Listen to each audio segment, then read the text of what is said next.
Good evening, everyone. Let me start with something that might ruffle a few feathers. Being too friendly can be dangerous. And no, I'm not talking about kindness, compassion, or warmth.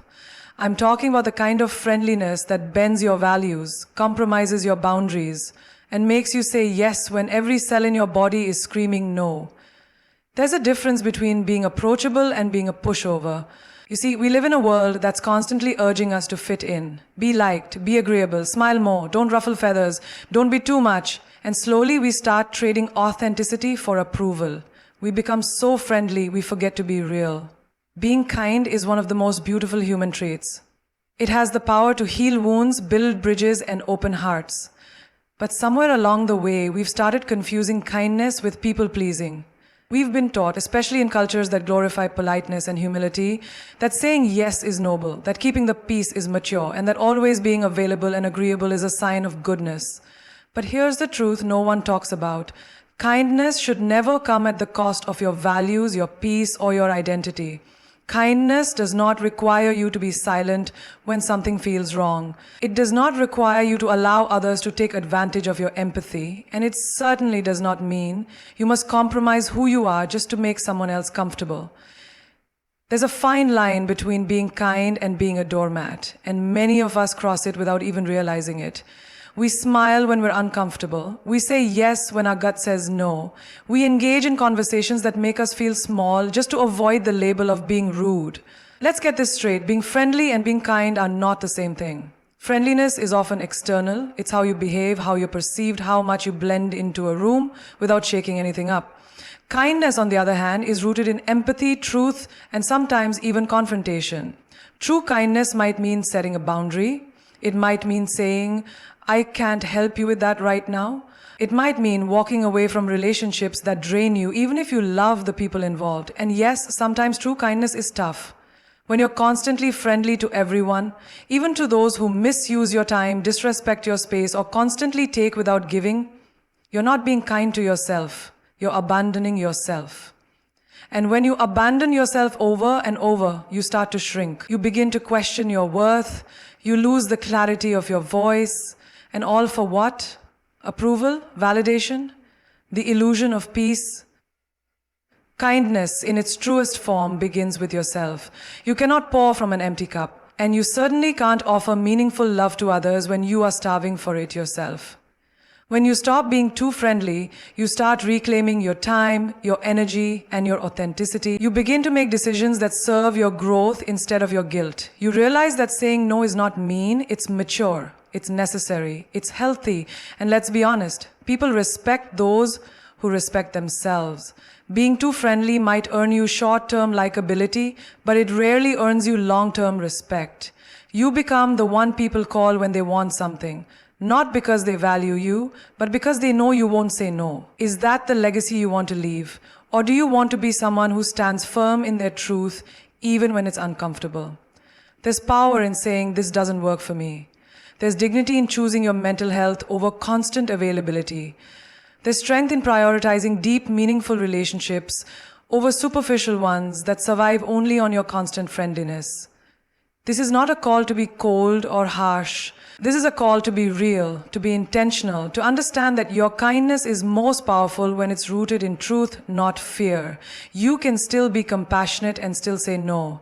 You can still be respectful and still draw the line.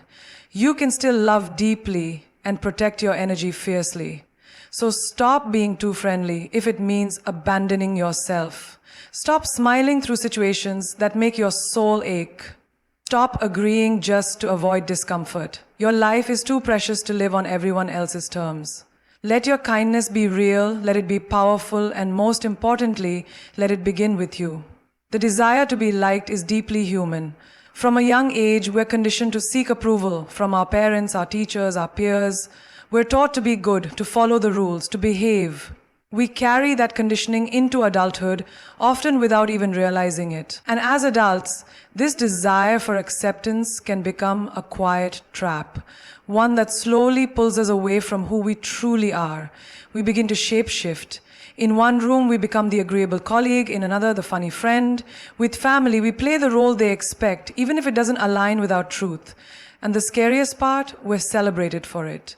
Society rewards the chameleons, the ones who blend in, who never cause trouble, who always smile, who make everyone else comfortable. But here's the thing.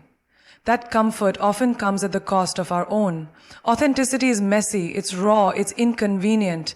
It doesn't always please the room, but it is the only path to real freedom. When you start choosing authenticity over approval, you begin to reclaim your voice. You stop filtering your thoughts just to make them more palatable. You stop saying yes to things that don't sit right in your soul. You stop letting others define who you are and what you stand for. The approval of others is fleeting. It shifts with trends, moods, insecurities, and opinions that were never about you to begin with. One day, you're praised for being generous. The next, you're criticized for being too available. One moment, they admire your boldness. The next, they say you're too much. So why would you base your self-worth on something so unstable? When you live for approval, you start playing a game you can't win. You bend, you shrink, you edit yourself. You become addicted to applause and terrified of disapproval. Your self-image becomes a performance rather than a reflection of your truth. And over time, you lose touch with what you actually think, feel, and believe. You become a version of yourself that exists only to be accepted by others. But there's another way to live. It's not as easy. It's not always applauded. But it is powerful. It's choosing authenticity even when it makes others uncomfortable. It's standing in your truth, even if it costs you a few likes or temporary validation. It's learning to be okay with being misunderstood because you know who you are, and that's enough. When you start valuing your own approval over everyone else's, everything changes. You start making decisions based on your values, not your fears. You start attracting people who love you for your truth, not your performance. You stop apologizing for taking up space, for having opinions, for choosing differently. You start living a life that feels like yours, not one built out of obligations, guilt, or social pressure. And here's the beautiful irony. When you stop chasing approval, you often find deeper, more meaningful connections. People are drawn to authenticity. They may not always agree with you, but they respect you. And those who don't, they were never your people to begin with. This journey doesn't mean becoming rebellious for the sake of it. It doesn't mean rejecting every opinion that doesn't align with yours. It means learning to listen to your inner voice louder than the noise around you. It means honoring your feelings, your needs, your truth, even when it's hard. It takes courage, it takes practice, it takes choosing yourself again and again until it becomes second nature. And when it does, you'll wonder why you ever sought approval from anyone else in the first place. You were never meant to be universally liked. You were meant to be real. You were meant to live with clarity, not confusion, with conviction, not compromise. You were meant to be free. So let go of the need to please. Let go of the masks. Let go of the performance. You don't need to be everyone's favorite. You just need to be you, fully, unapologetically, authentically. That's more than enough. We live in a time when being liked is often seen as the highest goal. We post pictures and wait for the likes. We share opinions and hope for agreement. We walk into rooms and silently hope to be accepted, validated, celebrated. But what if being liked isn't the goal? What if there's something far more meaningful than approval, something deeper, something stronger, something truer? Paul Washer once said, "You weren't called to be liked. You were called to be faithful."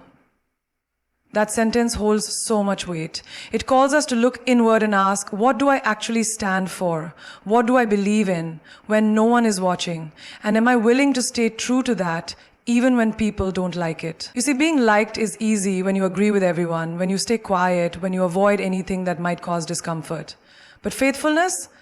That's a different game. Faithfulness asks you to show up with integrity, even when it's inconvenient.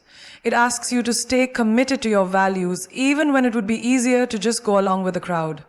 It requires resilience, honesty, and the courage to stand alone if you have to. And here's the hard truth.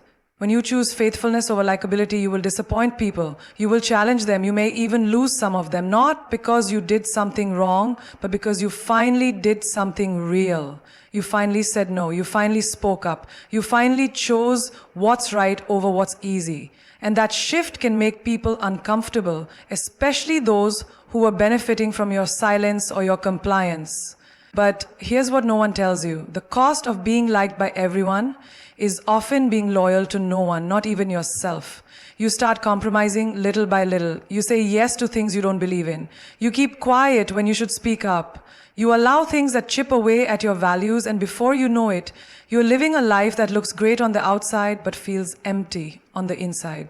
Faithfulness, on the other hand, builds depth, it builds character, it builds a sense of self that doesn't waver in the wind of public opinion. When you are faithful to your values, your purpose, and your truth, you may lose some people, but you gain something far more precious: self-respect, peace, alignment, and often the respect of those who recognize and admire authenticity, even if they don't always agree with you. We need more people who are willing to be faithful. We need voices that don't change with every trend. We need people who aren't afraid to say, this is who I am, and this is what I believe. Because in a world full of echo chambers and curated personas, authenticity becomes a rare and powerful form of rebellion.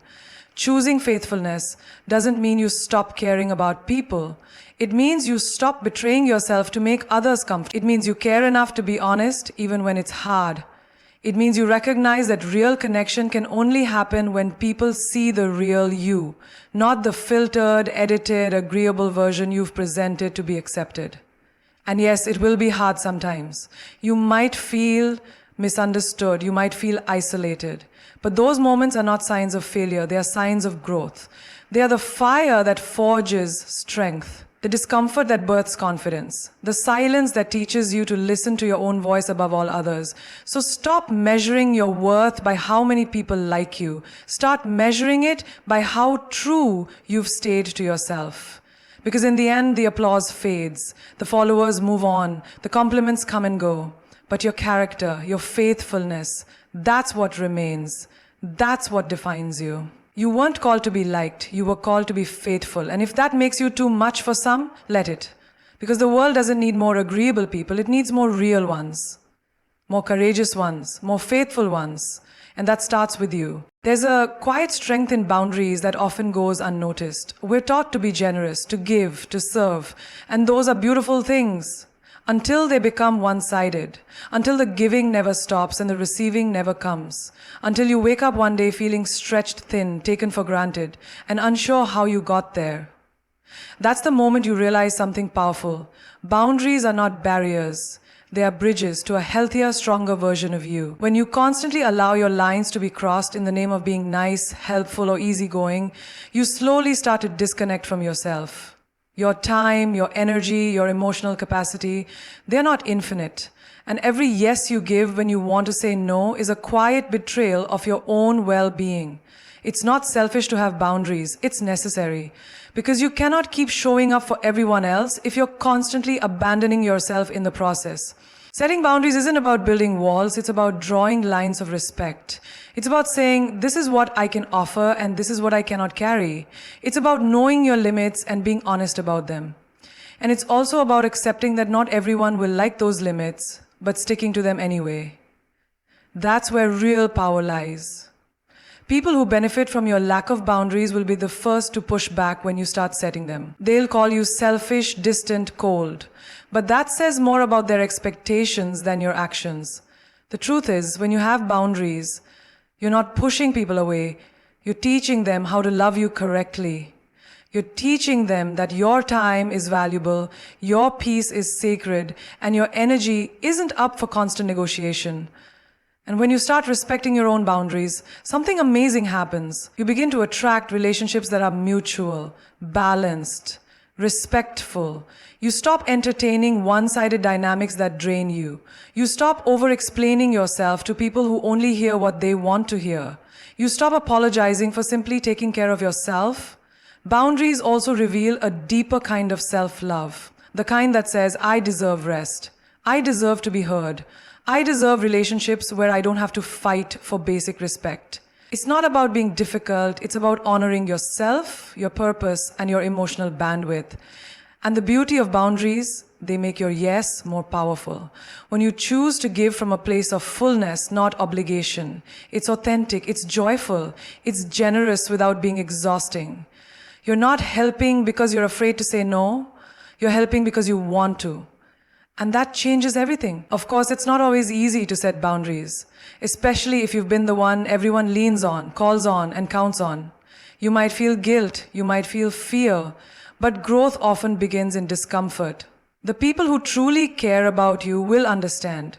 They may not get it right away, but with time, they'll learn that your boundaries are not about pushing them away, but about protecting yourself. And if they walk away, let them. You don't need to keep people who only value you when you're constantly available, endlessly giving, or perpetually agreeable. Your worth is not measured by how much of yourself you sacrifice for others. Start with small boundaries. Decline a call when you need rest. Say no to an invitation that drains you. Protect your weekends, your mornings, your creativity. Don't feel the need to explain everything. No is a complete sentence. You don't owe anyone access to you just because they ask. The more you practice, the stronger you become. You'll learn that boundaries don't isolate you, they empower you. They give you space to grow, to reflect, to heal. And most importantly, they remind you that you are in control of your life. You get to choose what you allow, what you tolerate, and what you release. So don't be afraid to draw the line. Don't be afraid to say, this is where I end and you begin. Because in protecting your boundaries, you're not just saving yourself, you're teaching the world how to love and respect you better. And that truly is one of the most powerful acts of self-care. Silence is often mistaken for grace. We bite our tongue, swallow our opinions, and smile through things that hurt us, just to avoid rocking the boat. But there's a point where silence is no longer noble. It becomes a form of self-betrayal. And when you silence yourself in the name of being friendly or easygoing, you slowly start erasing who you are. There's a difference between choosing peace and avoiding conflict out of fear. One comes from strength, the other from insecurity. When you constantly silence your voice, your needs, your truth, just to be accepted or liked, you're not being kind, you're being afraid. And fear, when left unchecked, will always shrink you. It starts small. You laugh at the joke that actually hurt. You agree with the opinion that made you uncomfortable. You show up to the event you didn't want to attend. You apologize for things that weren't your fault. You dismiss your own intuition again and again just to avoid tension. And people get used to it. They get used to your silence. They get used to your compliance. They get used to the version of you that makes their lives easier. And in return, you get invisible. This isn't to say that silence never has value. Sometimes it's powerful. Sometimes silence is wisdom. But when your silence is rooted in fear, fear of judgment, rejection, or conflict, it's not strength. It's suppression. And suppression leads to resentment. Resentment towards others and eventually towards yourself. Because deep down, you know you're not living honestly. You know you're not being seen for who you really are. And that ache, that disconnect, that's your soul asking you to speak. Being too friendly often means being too silent. It means prioritizing someone else's comfort over your own truth. And while that might win you temporary approval, it won't bring you peace. True peace doesn't come from pleasing others. It comes from honoring yourself, from saying what you mean, from asking for what you need, from standing in your truth even when your voice shakes. People might not like it when you start using your voice, especially if they've grown used to your silence. They might say you've changed, that you're being difficult, that you're not the same. But that's not a bad thing. That's growth. That's alignment.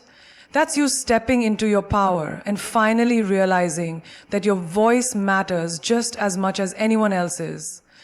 And don't let anyone convince you that standing up for yourself is rude or aggressive. It's not. Assertiveness isn't cruelty. It's clarity. Speaking your truth doesn't mean shouting.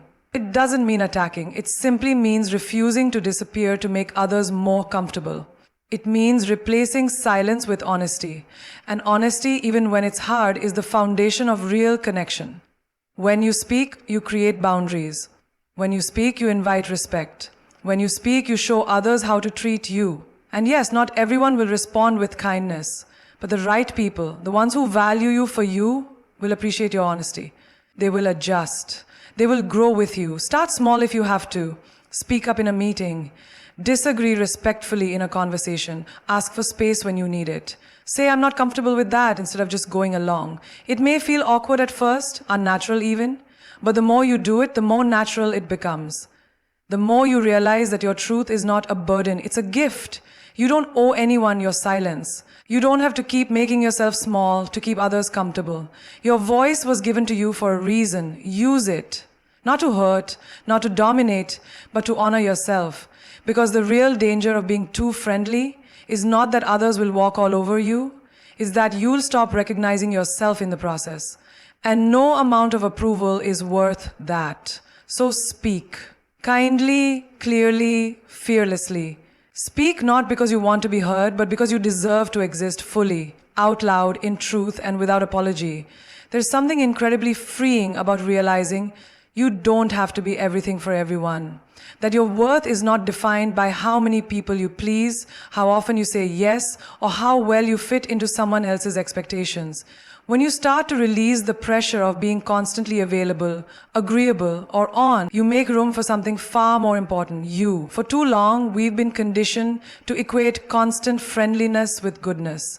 To think that always being approachable, always being kind, always being accessible is the mark of a decent person. But the truth is, constantly giving yourself away, your time, your energy, your mental space, doesn't make you a better person. It makes you an exhausted one. And there is nothing noble or admirable about self-neglect. When you stop being too friendly, you begin to reconnect with who you really are, beneath the politeness, beneath the mask of pleasantries, beneath the constant nodding and smiling. You start to ask yourself real questions. What do I want? What do I believe in? What do I need right now? These questions matter because they center your existence around your truth, not everyone else's demands. And guess what? You're allowed to make decisions that support your well-being. You're allowed to choose quiet over conversation. You're allowed to say no to plans that drain you. You're allowed to put your phone on silent and not feel guilty about it. You're allowed to protect your energy like it's sacred, because it is. There is a deep strength in choosing yourself, not in a selfish, cold, or disconnected way, but in a conscious, intentional way, a way that honors your needs, a way that acknowledges that you're not a machine built to serve others, but a human being who deserves rest, clarity, and space. And when you begin to live from that place, something beautiful happens. Your relationships become more genuine, your presence more powerful, your life more aligned. People will start to notice. Some may not understand it.